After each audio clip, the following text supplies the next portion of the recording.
कुछ लोगों को पता ही नहीं चलता कि हमारी इज्जत हो रही है कि हमारी बेइज्जती की जा रही है, क्योंकि बेइज्जती करा करा के इतने ढीठ हो जाते हैं कि उनको फ़र्क ही नहीं समझ में आता इज्जत और बेइज्जती में। सेम वैसा ही है हमारे लप्पू भैया और भौजी। लप्पू भैया की बेइज्जती पहले हुई भुट्टो रानी के घर में, खुद भुट्टो रानी ने करी सुना के।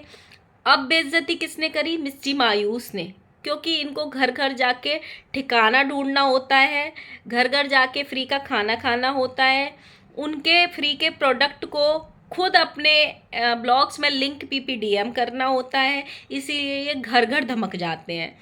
वैसे ही अब लप्पू भैया पहुंच गए हैं मिस्टी मायूस के घर, और जहाँ पे मिस्टी मायूस ने उनकी बेइज्जती भी की है ब्लॉग में।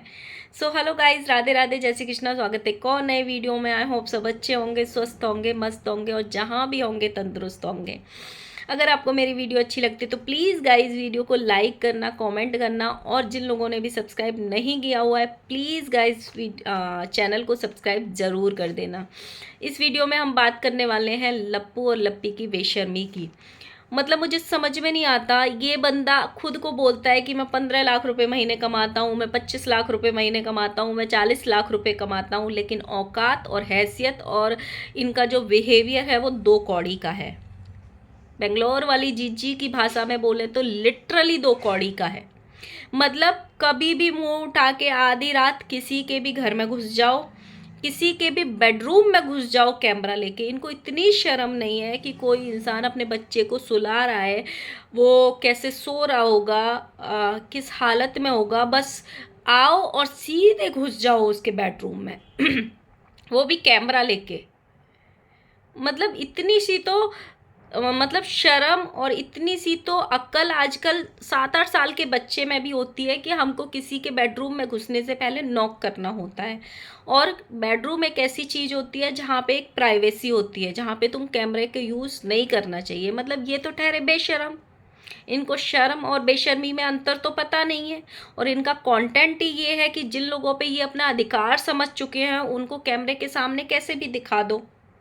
मतलब बेशरम वो लोग भी हैं जो इनको अपने घर में बुलाते हैं और इनको अपने घर में जगह देते हैं, क्योंकि कहीं ना कहीं उनको भी अपना फ़ायदा ढूंढना है कि ये लोग जब आएंगे तो इनकी ऑडियंस भी उनको देखने जाएगी। इन्होंने इतने ठिकाने ढूंढ रखे हैं अपने, मतलब इतने पैसे कमाते हैं बट इनसे एक होटल नहीं लिया जाता रुकने के लिए। लप्पू भैया खुद बोलते हैं कि हम सड़क किनारे गाड़ी लगा के उसमें 3-4 घंटे सो लेते हैं, नहीं तो प्यारी भुट्टो रानी के घर सो लेते हैं आके। अब इन्होंने एक और परमानेंट नया ठिकाना किसका बना लिया है? मिस्टी मायूस का घर। कपड़े चेंज करने जाना है तो कार में कपड़े चेंज नहीं कर सकते हैं, एक होटल लेके 10 मिनट का रूम लेके उसमें कपड़े चेंज नहीं हो सकते, लेकिन किसी यूट्यूबर के घर जाना है। क्यों? क्योंकि वहाँ जब घर पे जाएंगे तो बिना पैसे का फ्री का खाना भी मिलेगा, फ्री का बिस्तर भी मिल जाएगा रेस्ट करने के लिए। और अगर उसके कुछ प्रोडक्ट आए हुए पड़ेंगे, क्योंकि ये सब खीसों का ठेला लगाते हैं, तो अगर उसके कुछ प्रोडक्ट आए हुए होंगे तो वहाँ पे जाके ये भी उसके फ्री के प्रोडक्ट का खुद के लिए इनको ना मेहनत नहीं करनी पड़ेगी, क्योंकि आपको बैठ के चूज़ करके मंगाने होते हैं प्रोडक्ट, फिर उनका एक जगह बैठ के लिंक पीपीडीएम करना होता है, तो उस सब से बच जाएंगे। उस दूसरे यूट्यूबर के मंगाए हुए प्रोडक्ट को ही बेच देंगे अपने ब्लॉग्स में। इतने बेशरम है ये लोग। मतलब हद ही हो रही है यार इन, मतलब इतनी छपरी वाली हरकत है। मैंने एक फेसबुक पे एक वीडियो देखा था लप्पू भैया का। ये पहुंच गए हैं मिस्टी मायूस के घर, जहाँ पे मिस्टी मायूस बैठ के इनसे बात कर रही है और एकदम से उठती हैं और बोलती हैं, चलो भैया पहले इनको पानी पिला देते हैं, ये तो बड़े यूट्यूबर हैं, भैया कुछ भी कह देंगे, पता पड़ी थंबनेल लगा दे कि मिस्टी मायूस के घर नहीं मिली इज्जत। सबको पता है, मतलब सबको पता है कि ये बंदा क्या कर सकता है। और मिस्टी मायूस को तो हद से ज़्यादा पता है, क्योंकि उसके साथ हो चुका है।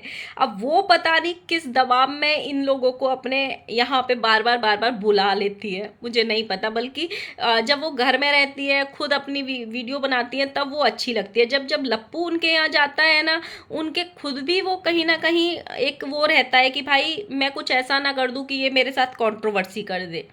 उनकी ऑडियंस खुद उनसे दूर हो गई थी जब ये जो मिस्टी मायूस है इनके घर पे जो इन्होंने अम्बाला में छोटी सी शादी का ड्रामा किया था, उसके बाद जो पूरी कंट्रोवर्सी हुई थी, उसके बाद मिस्टी मायूस की खुद की ऑडियंस भी उनसे दूर हो गई थी। ये इतनी बड़ी पनौती है। और वहाँ घर में बाद में घुसते हैं, चाय की ट्रे का प्रमोशन, किचन में जाके कुकर का प्रमोशन, उनके पड़े हुए कपड़ों के लिए लिंक्ड पीपीडीएम। मतलब कहीं तो शर्म करो, कहीं तो शर्म करो। मतलब उनके पार्लर में जा रहे हो तो वहाँ प्रमोशन, उनके ड्रेसिंग पे प्रमोशन, हर जगह लप्पी को बस क्या दिखता है, कोई भी सामान पड़ा हुआ है, गाइज ये देखो इसको आप खरीद सकते हैं, हम इसका लिंक दे देंगे। भाई फ्री का, ना उनको मेहनत करनी पड़ी, ना सामान मंगाना पड़ा, ना सामान रिटर्न करना पड़ा, ना सामान पार्सल खोलना पड़ा। लिंक पीपीडीएम अगर आप अपने ब्लॉग में दे दोगे, अगर 10 15 20 50 लोगों ने भी अगर उस लिंक से खरीदा तो उसका कमीशन तो फ्री में आपको ही मिल जाएगा ना। इसलिए ये ऐसे करते हैं। भुट्टो रानी के घर में घुसेंगे, इवन भुट्टो रानी ने जो कपड़े पहने होते हैं उसका भी लिंक पीपीडीएम कर देता है लप्पू भैया। इतने गए गुजरे हैं, और ये अपने आप को बोलते हैं कि हम 30 लाख रुपए महीने कमाते हैं और 50 लाख रुपए महीने कमाते हैं, लेकिन आपका स्टैंडर्ड 100 रुपये रोज कमाने वाला भी नहीं है, लगता है कभी कभी। ऐसी हरकत है। इन्होंने एक कैप लगा के, उल्टी कैप लगा के एक छपरी डांस भी किया था।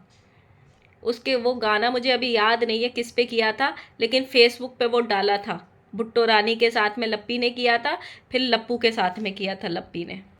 और एक और चीज हुई थी, जब ये गाड़ी से उतर के घर में घुस रहे थे तो लप्पू भैया ने मिस्टी मायूस को एक कमेंट किया था कि हमारे आने की खबर सुन के नहा धुआ ली हो। तो मिस्टी मायूस ने जवाब दिया था, हम तुम्हारी तरह थोड़ी ना है जो 10-10 दिन नहीं नहाते हैं। मतलब ये सच में नहीं नहाता है भाई, ये सच में लीचड़ है। सोचो, इनके ग्रुप में सबको पता है, और वैसे तो आधे सोशल मीडिया को भी पता है कि 3-3 दिन तक एक ही कपड़ों में इसकी वीडियोस आती रहती हैं, ये नहाता नहीं है। लेकिन इनके ग्रुप में भी पता है कि ये 1-2-3 दिन नहीं, ये 10-10 दिन भी नहीं नहाता है।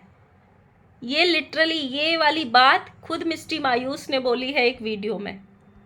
अब हम थोड़ी सी बात कर लेते हैं भाई छोटे लप्पू की।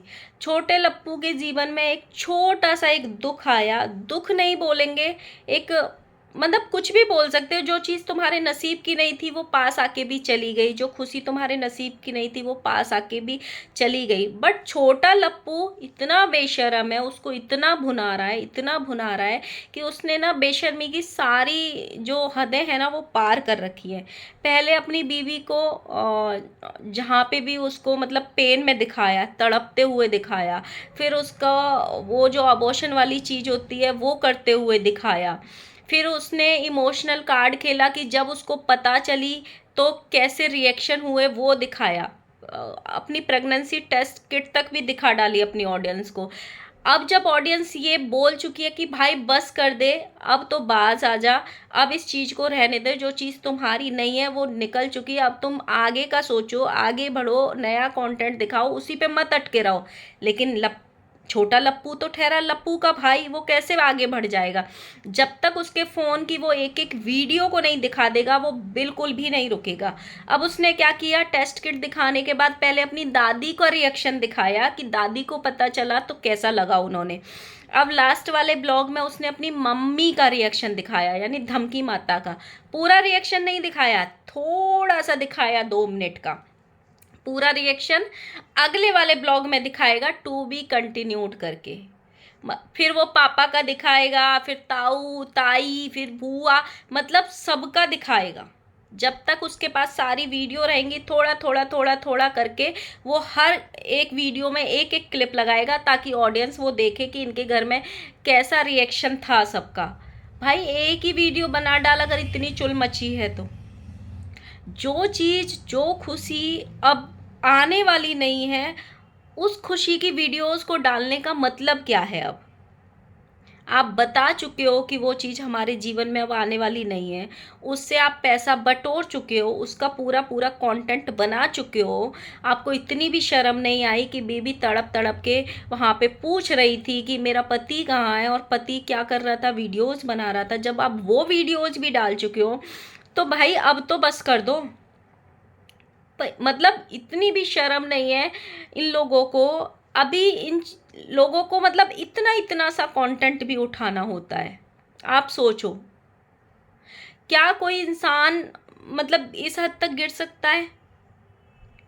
अब इन रिएक्शंस को देखने का कोई मतलब बनता है कि दादी का क्या रिएक्शन था, बाबा का क्या था, ताई का क्या था, ताऊ का क्या था, बुआ का क्या था। मतलब अब इन रिएक्शन का कोई मतलब नहीं बनता, और मन से अपने ब्लॉग में वो रहते हैं ना, मासी टू बी, दादी टू बी, वो कुछ वो उठा के लेके आया कार्ड्स, और उनको बोल रहा है सडनली मेरे सामने आ गए। भाई तेरे कंटेंट को ना पूरी दुनिया पहचान चुकी है। पूरी दुनिया, मतलब ये रिवील करने वाले होंगे उसके लिए इन्होंने वो मंगाए होंगे, लेकिन अब ये जो खुशी है जो अब नहीं आने वाली है, उस चीज़ को बोल रहा है ये सडनली मेरे सामने आ गए। भाई पहले देख लो, बच्चों के कपड़े भी मंगाए थे बीच में तुम लोगों ने, उनको भी निकाल लो अभी की अभी। लप्पू लप्पी ने बहुत प्रमोशन करे थे छोटे छोटे बच्चों के कपड़ों के, उनको भी निकाल लो। कहीं पता पड़ी 10 ब्लॉग बाद आप ये बोलने आओ कि छोटे बच्चे के कपड़े हमारे सामने आ गए और वो देख के हमको अपना पुराना टाइम याद आ गया।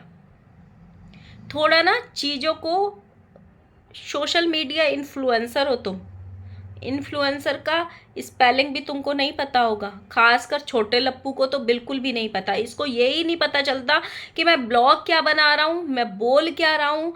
कहीं की भी बात को कभी भी ख़त्म कर देता है, कभी भी बात को पता पड़ी कोई और टॉपिक चल रहा है, पतली गली से घुस गया कोई दूसरा टॉपिक लेने के लिए, फिर उस टॉपिक को बीच में ही छोड़ देगा, फिर पहले को स्टार्ट कर देगा। मतलब एक सेंटेंस भी पूरा नहीं किया जाता है, कहीं से भी कुछ भी कट कर देता है, कुछ भी स्टार्ट कर देता है। तो छोटे लप्पू सुधर जाओ भाई, बंद कर दो प्रेगनेंसी के नाम पे पैसे कमाने, खुद भी आगे बढ़ो और अपनी बीवी को भी आगे बढ़ाओ। उसको भी इन चीज़ों में ही अटका के मत रखो, बगल में बिठा लेते हो जो डमी बना के, उसको भी आगे निकलने दो इस चीज़ों से, उसको भी खुश रखो, खुद भी खुश रहो। सो गाइस, ये था मेरा एक छोटा सा रिएक्शन। आप अपना लाइक ज़रूर कर देना, अपना कमेंट ज़रूर छोड़ना, और जिन लोगों ने भी सब्सक्राइब नहीं किया हुआ है, अगेन प्लीज़ सब्सक्राइब कर लेना। Bye bye.